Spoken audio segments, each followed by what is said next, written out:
right, welcome everyone. All right, so let me explain something here. For those of you who are in the History 110 class, just kind of give this a couple of minutes. We're going to get into our next lecture on life in the Middle Ages. There's a couple of lectures that overlap from History 110 to History 111. So I'm going to address some things for my students in the History 111 class because for you guys, this is your first lecture of the semester. So let me kind of explain a few things, what we're doing. And then the next slide will begin to apply to everybody in the History 110 or History 111. So I hope that's all clear. Those of you in the History 110, you can listen to all this again. It's just some good reminders on how to do well in the class. All right. So for those of you in History 111, a few things right off. The way this is going to work all semesters, you're going to see these videos, right? And you're going to have a lot of key words, right? Anytime you see the phrase keywords, you're going to get those words down. You're going to not just write those words, but everything I say about those words you put down. You'll get a lot of the, questions on the quiz will come from these quick keywords. When you get your review sheet as well for your exams with the IDs and the essays, those will oftentimes come from the keywords or maybe from the textbook. So just kind of keep that in mind. Anything I say that's a keyword, you write it down. Very often, like on one slide, you'll have a whole bunch of keywords. You can write them down. And then as you're listening to the lecture, if I say that again, write it down again. Maybe just have it on a separate sheet of paper, then rewrite it as you're going through, then maybe highlight it, circle it, and then write the things I say about it. As you think about preparing for the exams and the quizzes, yes, everything's going to be open note and open book. However, remember, things are timed, right? You're not going to have all day to take a quiz. You're not going to have all day to take the exam. You're not gonna have enough time to look everything up. So you do want to take good notes and you want to write things down and review them just like you would in a regular class, right? And then you have the notes as an extra benefit to help make things a little bit easier for you. All right, so the first thing for those of you in History 111, just kind of, this is Western civilization, and this is modern Western civilization. A couple quick things. When we talk about modern Western civilization, we break it up into these three time periods, the ancient, middle, and modern world, right? And this is History 111, so it's the modern Western civilization. And you have some dates here in the C. Anytime they say C with a period, that means circa or about. So the ancient world goes from about 3000 BC to 476 AD, Middle Ages 476 AD to 1400 AD, and the modern world is 1400 AD until today. So technically, this is History 111. We should start from the history of the modern world. But what I do in this History 111 class, because usually the way this works, if you take history courses, History 110, and some of you have taken History 110. If you've never taken History 110 with me, that's fine. You don't need to take them. You can take them in either order. So History 110 is Ancient Middle Ages, and the History 111 is the modern world. However, even in my History 111 class, the first lecture I do is going to be a bit of an overview on the Middle Ages. So for those of you in History 110, we've started the Middle Ages. We're going to keep going with a lot of detail today. For those of you in History 111, you just get this one lecture on the Middle Ages. And the question is, why am I even covering anything of the Middle Ages if it's a modern Western civilization class? Well, in order to really understand the modern world well, you have to understand how different the Middle Ages were from the modern world. Then you get a real good grasp of, wow, this is how dramatically different the modern world is. But I can't explain to you how dramatically different it is if you don't know what things were like before. So that's the primary reason my first lecture in History 111 is the history of the Middle Ages. That, and I just like talking about the Middle Ages, so if I have a good reason to, I'm going to, so it's fun. The only other quick note for those of you in History 111, make sure you're comfortable with understanding dates. If I say something happened in the 15th century, that's the 1400s, right? So don't mix that up. And then you will need to know your Roman numerals. I guess this is going to apply for History 110 as well. But a lot of these kings that we're going to get into in the modern world have a lot of Roman numerals. So if you don't know, just make sure you know, like IV, that is 4, right? VI would be 6. So just make sure you know all that. All right, so those are just a few quick little pointers, a few things to set us up for those of you in History 111. Again, always remember to ask questions. And if you go too fast, in class, if I go too fast, I just tell students, raise your hand, ask me to repeat it. In this class, if I go a little too fast, well, just hit the rewind and, watch some of it again. And again, don't ever hesitate to ask questions, right? And those are, of course, true for everyone. I always encourage you if you have any questions, anything's unclear, I want you to do well. So, this is why I'm emphasizing all this. All right, so I hope that's clear. And again, if you have questions, feel free to check in with me. All right, so here we with our lecture, which is Life in the Middle Ages. So now this is going to apply to both courses. If you're in the History 110, this is just the continuation of where we left off. If you're in the History 111, again, this is the first course. This is a beautiful cathedral called the Canterbury Cathedral. We'll talk about that later in History 110. For us in History 111 or 110, I'm just going to give you an overview in this lecture of what life was like in the Middle Ages, right? And so to get us started, here's our first set of keywords, right? So here are the keywords. You want to, again, get all these down. Sometimes I'll stay on the slide for a bit. Sometimes I'll move on to other images. So if you ever need to, you just pause, write down all these keywords, make sure you get it all down, and then we'll go from there. So you can always just pause, get the keywords, and then once you write it, just hit play again.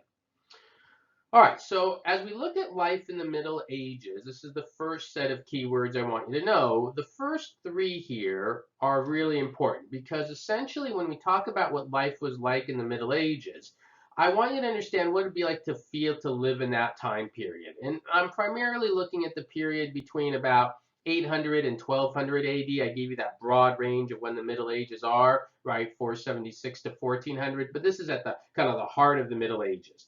And we essentially say there are three groups in the Middle Ages: the nobility, the church, and the serfs. And we say we have those who fight, those who pray, and those who work.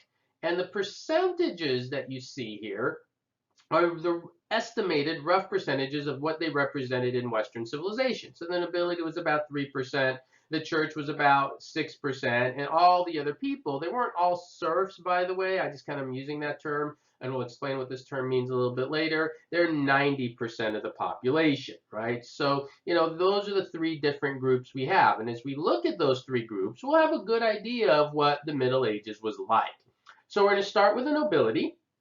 And I guess the first thing I need you to know about the nobility is that they are the ones who fight, and they are the ones who rule. So they fight and they rule, right? So again, the basic objective of the lecture today is just to get a feel of what it was like to live in the Middle Ages, right? Just so for the History 111, you're going to see how different it is and when we get to the modern world. For the History 110 class, we're going to build on this. I'm going to give you a lot more examples, but so this is just kind of the building block that we're going to move on to. So the first thing I want to do is look at the nobility. And as I said, their nobility is their job is to fight, but they also govern. And they govern in this system of governing known as feudalism. So in this particular lecture, you're not going to get a lot of names of kings and rulers. You're going to get definitely that as we go on. But you are going to get a lot of vocabulary that might be new to you, which you need to know. So what is feudalism? How does feudalism work? And what role do the nobles have in this feudal system? So feudalism is the form of government in the Middle Ages. It's not unique to the Middle Ages. There are some other civilizations that have feudal systems. This is one that we're going to focus on in Western civilization. And it's basically the story of how government works. And essentially, the way I kind of describe this, in the Middle Ages, you had kingdoms, right? And if you have this kingdom, I'm just going to draw a big old circle here, and this is your kingdom, let's just call it the Kingdom of Cyprus, why not? The Kingdom of Cyprus has a king. And the way feudalism works is if you're a king of a civilization, the number one thing you need before anything else to survive is a military. If you don't have a military, you are not going to survive very long as a civilization. Guys, I'd love to tell you history is a whole bunch of people holding hands singing Kumbaya, but that's just not how it works. And so if you don't have a strong army, somebody with a strong army is going to conquer you. So if I'm the king in the Middle Ages, it's my kingdom, it's my land. I either inherit it or I conquered it. The question is, how do I maintain it? And I need my military. But the only people who fight in the Middle Ages are nobles, which is very different. If you think the ancient world, you have mass armies. In the modern world, you have mass armies. In the Middle Ages, you don't have that. The only people who have the military means to fight are nobles, knights, horses, chainmail, swords, all of that stuff, right? So they're the only ones who fight. So if I'm a king, I have to convince these nobles to fight and defend me. That's how feudalism is born. Because what I do is I take a piece of my land, my kingdom, called a fief. So here's this term called a fief. And on that fief, I give that piece of land to a noble. And I tell this noble, this is your land. It's your little fiefdom. You can collect taxes on that land. You can kind of oversee that land. Obviously, I get a cut of the taxes. Obviously, I am still the king. But this is the deal. I am going to give you this land in exchange. You have to promise, promise, promise, promise to protect me, to be my military. So they're not so much paying him money as giving him land. And that's essentially how the feudal system works. It's called land for military service. So I hope all that's clear. There are two terms you need to know connected with this, and these are these other terms, lord and vassal. What are the terms lord and vassal? Well, these are terms we use in the feudal system. So be clear, make sure you understand this. The lord is the one that gives the land. The vassal is the one that gets the land. Or another way to put it, the lord is the one that gets the military service. The vassal is the one that gives the military service. All right, so I hope all that's somewhat clear. So that's the whole lord-vassal relationship in the Middle Ages. So, as you're thinking of, we get closer to first quiz or any quiz in this class, in any of my courses, the quizzes are going to be kind of short answer fill-in questions. So I could ask you a simple question like, what is the name of the piece of land a vassal gives, a lord gives a vassal for military service? And the answer would be, well, a fief, right? So anyways, I'll try to give you some examples as we go through the lectures.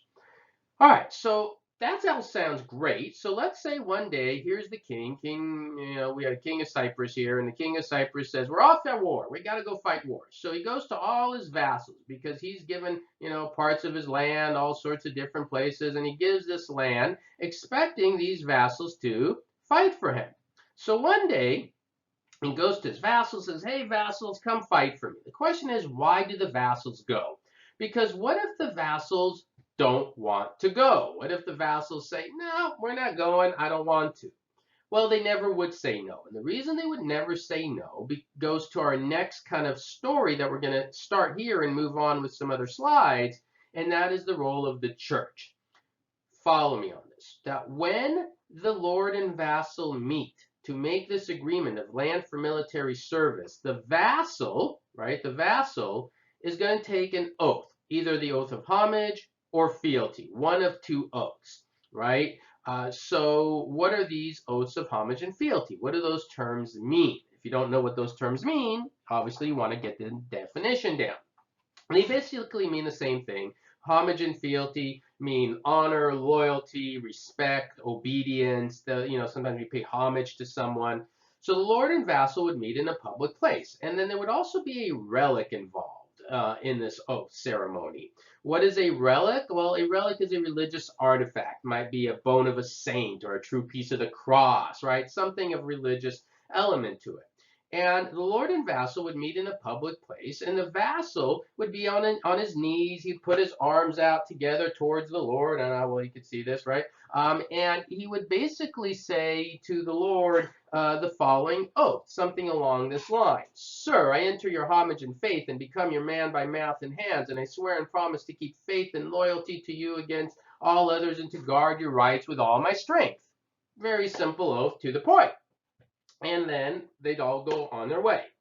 So now, why does all this matter? Well, when the vassal is approached by the lord and the lord says, hey, come fight for me, the vassal's always going to go because he made these oaths, and this is the key, the relic was there, which means this oath is a religious oath, which means it wasn't just made to the king, it was made to God. And there's one thing you do not do in the Middle Ages, and it's one of the most important points I want you to understand about life in the Middle Ages is that it is sometimes referred to as the age of faith, right? The age of faith. Occasionally I'll put some other words here, the age of faith, and that is life in the Middle Ages. The church is the most dominant power, the age of faith. Even though they're only 6% of the population, they will have the most power, as we will see. And you do not upset the church. And if you break your oath, you're not just breaking your oath to the king, you're breaking your oath to God. And so that's a good example of the power of the church in the Middle Ages. We're going to see a lot of other powers that the church has. So that's essentially the role of nobles. They fight, they work, they get these lands, right? Land for military service. This last term, manor, what does that mean? Well, I'm going to show you a manor here in a second. But a manor is technically the building block of the feudal system. Because if I'm a lord and I give you a land, the smallest piece of land I can give you is a manor, right? Because, this gets a little more complicated than you need to know. If I'm a lord and I give my vassal this land, right? Well, then that vassal, if they want technically, they could take a piece of that land, go to another noble, give them land, they become a lord, and somebody else becomes their vassal. But I can't break it down so small. So the smallest you could kind of divvy it up is to what is called a manor. And a manor is simply defined as a piece of land big enough to support a knight and his horse. Let me show you what I mean. So this is a manor, right? And so a manor is a good chunk of real estate. It's actually hundreds of acres in size.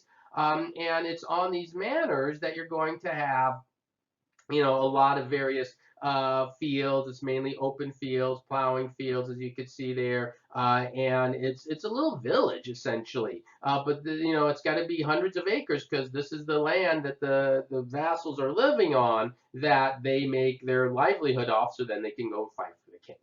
All right, so I hope that's clear. There's a few other terms here. You don't need to worry about all that you see there, as long as you know term manor.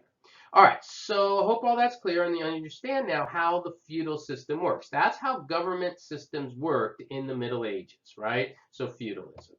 So then the next topic we need to get into is really where the power is in the Middle Ages, because kings were strong, kings had land, nobles were important, nobles were the backbone of the military, but the real power in the Middle Ages was in the hands of the church. So let's look at some of these key terms here and talk about kind of powers of the church in the Middle Ages, and I'll show you some images as well as we go through it. So again, get all these terms down. These are key words for church power. And each of these are a really good example of how the Middle Ages are the age of faith, right? So first one, excommunication. What does that mean? Well, excommunication.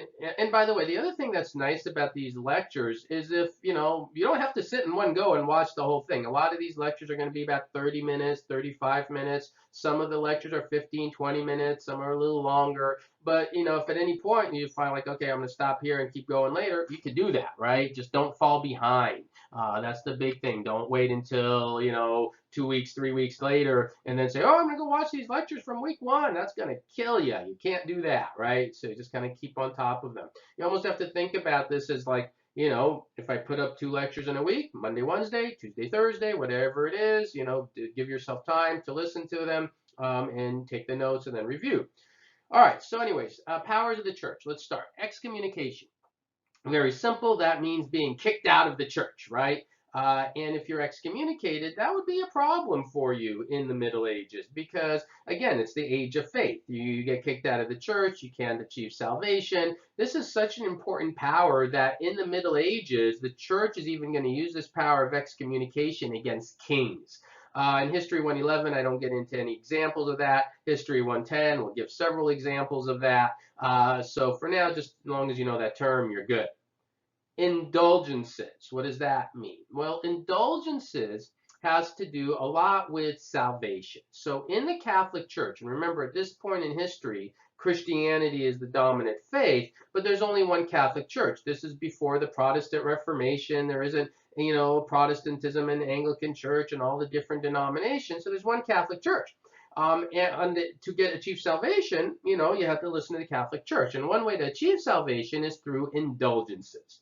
What is that? Well, it's basically paying money for salvation. There's indulgences. There's another term, dispensations. If you just know indulgences for now, that's fine.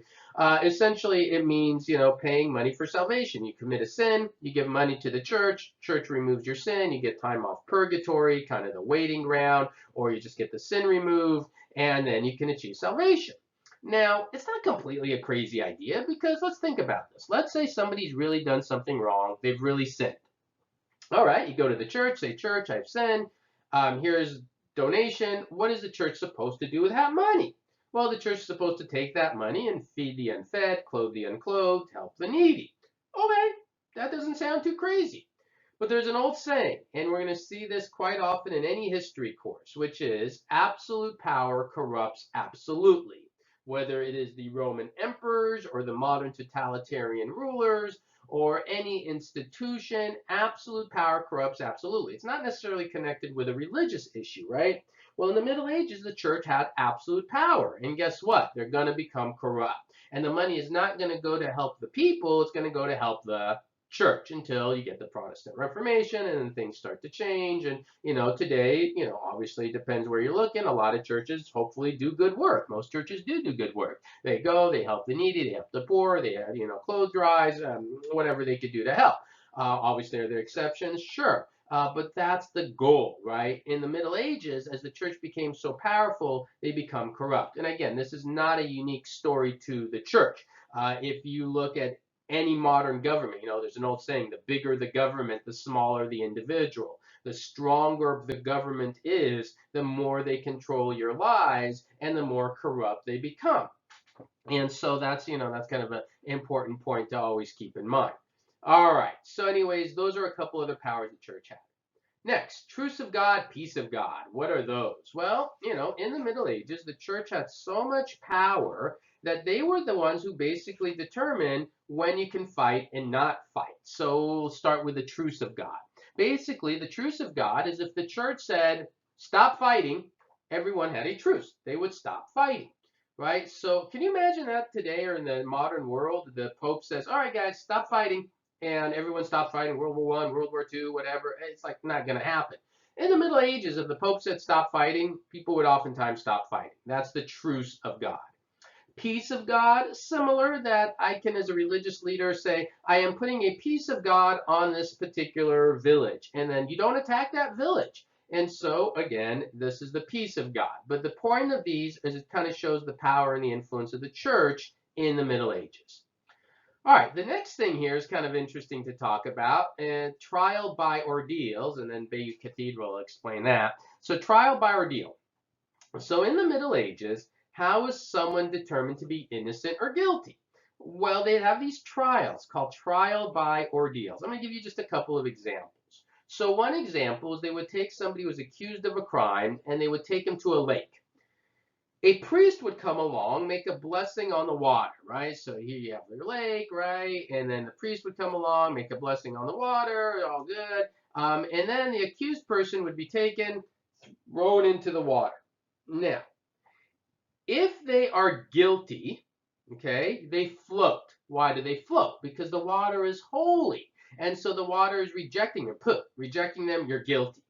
If you're innocent, then the water accepts you and you drown, unless you hold your breath really well. So it's kind of lose that one. But you get the idea. The key is it's all connected with the power of the church and faith in the Middle Ages, right? Again, this is one of the things I always tell people is the Middle Ages and the church are very different than the church today. So don't mix up the two issues of what is the church today versus the church in the Middle Ages, right? This was 1,000 years ago, people. All right. So anyways, next, so that's an example. Another example is ordeal of boiling pot of water, where they would take an accused person, put him in next to a boiling pot of water, and they put their hand in the boiling pot of water. Well, obviously it's going to burn, and then they take the hand out. After they take the hand out, a priest comes along, makes a blessing on it, and this is important. They keep it covered for 3 days, right? So for 3 days, they cover it up. Why 3 days? Why not 5 days? Why not 6 days? Why not 3 days? Well, because, 3 days is the Trinity, death to resurrection. If after 3 days it starts to heal, that means you're innocent. If not, you're guilty. All right, so that's another example of the power of the church. So all of these are really good examples. So, I would say there are about 5 major powers that we just went over, and that's another good note-taking hint. If I had to say, hey, there are 5 examples of power of the church, make sure you get 5 down. I kind of bulleted them for you. Sometimes I usually say before even, hey, there are 5 things we're going to talk about right here, right? So, get them all down. So what are those? Just to review, since I didn't mention it before, examples of church power. Number 1 is they're kind of the glue to the feudal system through those oaths. Number 2, the power of excommunication. Number 3, the power of indulgences. Number 4 is the truce of God and the peace of God. Number 5 are even the trials, that even the church had a dominant role in determining guilt or innocence, right? You do that trial, ordeal of boiling pot of water. After 3 days, it heals because a blessing was made. Doesn't heal, you're punished. And then another example, number 6, is just architecture. When you think of the architecture in the Middle Ages, and I'll get to this in a couple minutes here, you have the Bayeux Cathedral. I'll explain what that is in a second. I'll show you some images. But what do they build? They build churches. Back to the trials real quick before we move on to examples of cathedrals, and I'm going to show you some pictures, is that, when you look at the trials in the Middle Ages, those were the trials. What were the punishments like? Well, let me just run through some images. All right, so they might put you in this kind of spiky chair. That's an example of punishments in the Middle Ages. They might do this to you, and this is maybe hard to see, but right over here, there's this guy. Don't worry about the image on the left, just the one on the right here. There's this guy, and he's hung upside down, and next to him are these wolves. They're hung upside down, and they're munching away at him because wolves do not like to be hung upside down. Sometimes you wonder who sits around coming up with this stuff, but they might do that to you, or they might do something like this to you. And yes, they are sawing this person right in half. So these are just a few examples of how they punish people in the Middle Ages. Pretty crazy, right? So that's again a just side note of, one of the things I also tell students is, we look at images like this and go, wow, that's horrible. They actually punish people this way. Guys, human nature never changes, right? Values change, right? The values of one culture to another culture, from another time to another time, change all the time, right? But human nature does not change, right? How we're born, how we're wired, right? But values change. And so we see, there are things like this in the world today. Yeah, there are things like this in the world today, just not in obviously U.S. history, but in our current U.S. period. But in other times, other places, absolutely. So all sorts of crazy things. All right, this is the Bayeux Cathedral, just a kind of an example of a massive church. There are a lot of churches. This is one image of the Bayeux Cathedral, and this is another, and this is the busiest street, and yeah, there I am, all happy by being by this thing. But I'm showing you this image because this is the busiest street where the church is. To give you an idea, in the middle of nowhere, you have these massive, busy streets. All right, so we went through the nobility, we went through the church, right? That's the other major group that we see. The only other group we need to talk about here are the serfs, right? And then a couple other things. So the serfs, I really don't have much to say about them. The serfs, they are 90% of the population. So let me kind of define them for you. And then after I define them for you, I'll tell you what their role is. So what is a serf? A serf is not a slave and not a peasant. A slave is property, right? A slave is somebody owns a slave. They could buy a slave, sell a slave. A peasant is a really poor person. A serf is someone who is tied to the land. That's how you would describe the serfs. They're 90% of the population. They're tied to the land. What land? Those manors that I had showed you the image before of.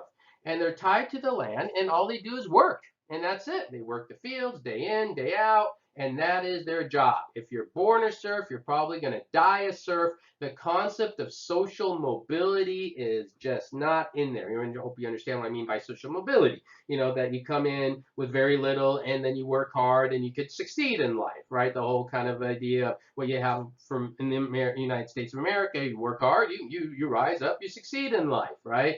But if you don't, then, you're going to have things harder. Back then, it doesn't matter how hard you work. You're just never going to rise up because you were constantly dependent on on the Lord, on the nobility. You were dependent on them for everything. So you were a serf and you were tied to the land. Worst thing ever is to be dependent on some government institution. The moment you become dependent, it's very hard to move up. So that's it. That's the serfs. That's 90% of the population. Okay, so then here's a set of final key words that we need to talk about in terms of life in the Middle Ages. So we talked about the church. They're 90% of the population, right? I'm sorry, we talked about the serfs. They're 90%. You don't need to know much about them. The nobility were 3%, and then the church, I said, were 6%. And then some of you may say, hey, his math is off. There's still 1% missing, right? Who is that other 1%? Well, the other 1% of people I want you to know about in the Middle Ages are people living in cities, right? So we do have cities in the Middle Ages. Let me kind of describe to you what cities were like. I'll show you an image of a city as well. And these terms, obviously, you want to get down. And then we'll talk about one other thing, a couple of things, and then we'll kind of be done with this lecture. So in terms of cities, the cities were small in the Middle Ages. Maybe only 30,000 people might live in a city in the Middle Ages. In the ancient world, you oftentimes had bigger cities. Obviously, in the modern world, you have bigger cities. So they were small. Cities were often built, with big, huge walls to protect them. And then they would, be built near a waterway or river for drinking supply. And you would build inside your city. You would kind of build your homes, and literally right on top of your home, you would, I'm sorry, on the bottom, you'd usually place your work, and right on top, you would have your, my drawing is horrible. I'll show you a real picture of a city in a moment, don't worry. And you would have right on top of that where you live. And the people who lived in these cities were merchants who worked in what we call guilds. So a guild is just people who share a similar profession. They're part of a guild. And they're merchants. That's who they are. And that's the other little 1% of the people in Western civilization at the time. There are these people living in the guilds, and that's their role in society. So that's it. That's all you kind of need to know about them for now. They will become more important as we go through history, but for now, that's what you mainly want to know about them. So that's it. That's the cities, right? So we have the three groups, right? The nobility, the church, the serfs. We have the cities. What's this other term, dowry, have to do with? Well, one other point I want to just discuss in terms of life in the Middle Ages is marriages. Now, this is kind of fun. It's a lecture that I start now, and we're going to come back to this, which is why do you marry who you marry? And essentially, in the Middle Ages, you marry someone because your parents tell you to. And there's a dowry involved. And what that means, that term dowry, is that the parents of the bride give something to the groom or the groom's family for the marriage to take place. So marriages are arranged. The idea of marrying somebody because you love them, not even close to that yet. We'll eventually get to that. If you take History 111, I eventually explain why you marry people who you love and how that happens. It's kind of an interesting story. But for now, all you need to know is marriages were arranged, they were very political, and a dowry was involved. So a dowry could be land, money, whatever, family of the bride to the family of the groom. Which is great if you have a lot of sons, you collect a lot of dowries. But if you have a lot of daughters, that's not very good. What do you do if you have a lot of daughters? Well, maybe you marry off your one or two eldest daughters, good political families. The rest of the daughters, they end up, probably going into the nunnery or going to live in a convent. So you have that. All right, so that's the daughters. And then let me just show you a picture of a city, right, just in case. So that's a little bit about marriages, and make sure you get a note of that. And then we'll go into what the cities actually look like, in case my drawing isn't good for you. Here it is. It's a beautiful city I went to once called Siena in Italy. And here you can really see how narrow the streets out. There is obviously a church right in the middle. You'll see a church, but very crowded, very little light. It's going to get very dark. Another kind of, I guess, note on the cities as you look at the image, very dirty. One of the things they didn't have in the cities at that time is any sort of sewage system. So, you wake up in the morning, what do you do with your stuff? You literally just throw it out below. So look out where you're walking. I don't know if any of you guys know this little side story. You don't have to note it or anything. But when a man and woman are walking down the street holding hands, there's actually a specific way that's supposed to be done. And the man is supposed to be on the outside. Why is that? Well, when the stuff comes flying down, it hits the man and not the women. So there you go, guys. That's how it's supposed to work. All right, so that's just an example of a medieval city. All right, so now that we've covered basic life in the Middle Ages, I have one more slide I want to run through with you here. And this is something I would recommend, History 110, History 111, I use it in both classes, is to kind of write this out, right? So I made a little chart for you. So it just says power structure, and then you have these dates, right? So you're kind of do kind of almost 4 columns like this, 1, 2, 3, 4. And these dates, let's start with that. So maybe you can pause it for a second, just write this down like a chart like that. And after you write that down, come back. Each date, circa 1000, that's in the Middle Ages. Circa 1500, that's the early modern world. Circa 1800, that is kind of after the Revolution, the American Revolution, French Revolution, and 2020 is today. And what I have here is the power structure. So if you were living in the Middle Ages, who had the most power? The church. And I wrote, I typed it up really, really big for you. The kings and the nobility also had power, but not nearly as much as the church. And when I say power, obviously who has influence? Who decides what wars are fought? What are the social norms in the society? Who makes those decisions? Well, in the Middle Ages, it was primarily the church, along with kings and nobles. I would put kings a little stronger than nobles. And at the very bottom, I would even draw them a little smaller. If I made it any smaller, no one could read it. It'd be serfs, because yes, they were 90% of the population, right, as we said, but they have no power, no influence. So that's the church. And then you also had in the Middle Ages, you had these merchants, they're just 1%, just kind of sticking there somewhere on the side. So that's what the power structure looks like in the beginning of, or during the Middle Ages. What we're going to see as we go through the course of history is how all of this changes. Because if you think about it, all of these institutions exist today in 2020. In Western civilization, but it looks very different. You have kings in Europe today, but the kings are not the all-powerful being. You have churches in Europe and Western civilization today, but the church also doesn't have a lot of power. You don't have serfs anymore. Serfdom is going to end, but you do have people, let's say, living below the poverty line that have no chance for social mobility. They're not 90% of the population, of course, right? That's a small group.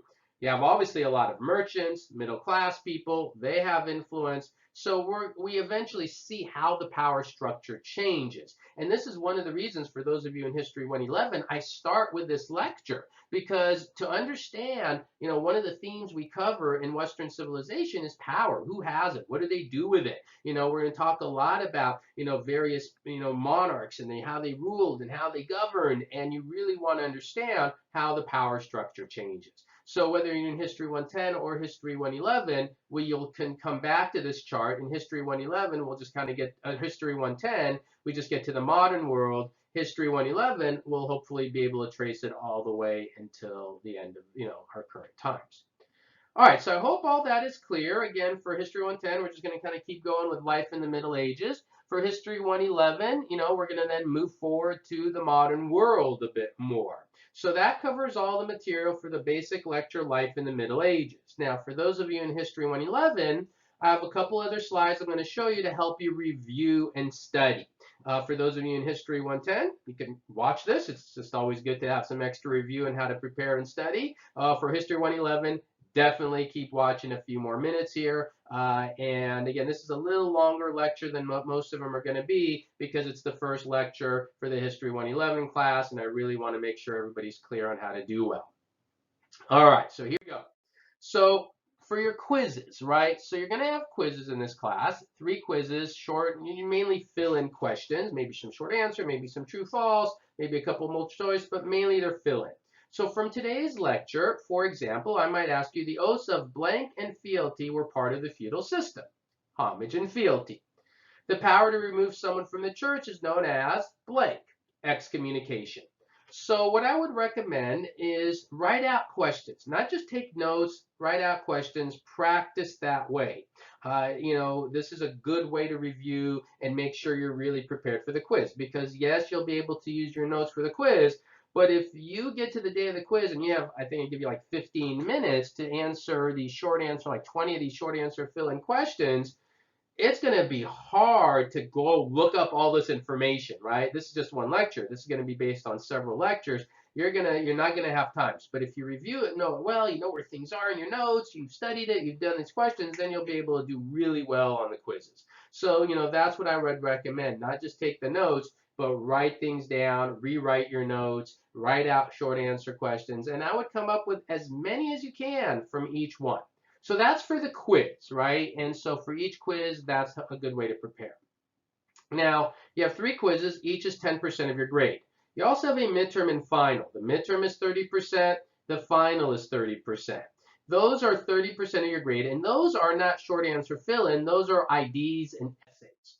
So what is an ID? Well, again, you're going to get a lot more information on this in History 111 as we get closer to the midterm. For those of you in History 110, you already know how this works, and we're going to have the review sheet for the final as well to work on as well. And the whole deal is, what am I looking for? Well, I'm also going to give you a sheet of paper that's going to be what's an A essay, what's an AID. It's going to explain all this in tremendous detail for you. But essentially, in ID, I'm looking for a paragraph: who, what, when, where, and why.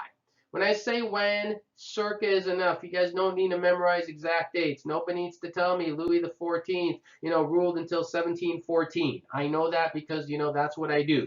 When I say when, just circa rough time periods. So what I want to have you do is pause the video, and in your notes, just try to write out an ID. Homage and fealty. What do you think a paragraph on those terms, if that was one ID, right, would be? And again, you're going to get a long list of IDs. You don't know which IDs I'm going to pick on the exam, right? And it's going to be random. Not everyone's going to get the same IDs. And so you don't know which ones I'm going to pick. And same thing, you'll have an essay. You'll get a review sheet with a few essay topics, like 4 essay topics. You don't know which one I'm going to pick. It's all going to be random. And so we're going to want to prepare those as well when we get to that. We don't have enough information yet to show you how to do an essay, but I can give you a feel of what I'm looking for an ID. So I'm going to show you the next slide here what an ID should look like, but maybe for your own sake, pause, try to write it out, and then, in a few minutes when you're done, move on. So I'm going to move on and show you what an ID on homage and fealty should look like. Should look something like this. And you could word it different ways, but watch, I hit everything. Who, what, when, where, and why. Homage and fealty were 2 oaths used during the Middle Ages, circa 1000 AD, so give a time period. Don't just say during the scientific revolution or during the Enlightenment, right? Give specific times. These are oaths of honor, loyalty, respect, and obedience, so I define them. Don't assume, well, David's the professor, he knows what these words mean. Maybe before you listen to this video, you didn't know what those words mean, so you have to show me those words mean. That obedience that a vassal would make to a lord. This would take place in a public area. A relic, which is a religious artifact such as a true piece of the cross, would be present during the oath ceremonies. The oaths were important, this is the why, because they tied the feudal system together. Further, they show the power and influence of the church during the Middle Ages. So that would be a nice, solid, complete ID. Now, if you don't include it all, you could still get partial credit, but if you want to get the full credit, you want to make sure you're really thorough on each one. And, as you get to any exams or any quizzes, guys, you could do these. You can show them to me ahead of time. You could email me. We could do a Zoom, whatever, video conference, whatever we need to make sure you're good with it. So I'm more than happy to help you with it if you, of course, take the time to prepare it ahead of time and come see me if you have any questions. All right, so that's it. And again, if you have any questions, please don't hesitate to come see me. Whatever ways we can meet is great. And that is all. You guys have a good day, and keep on top of things. Don't fall behind. All right, thank you, everyone.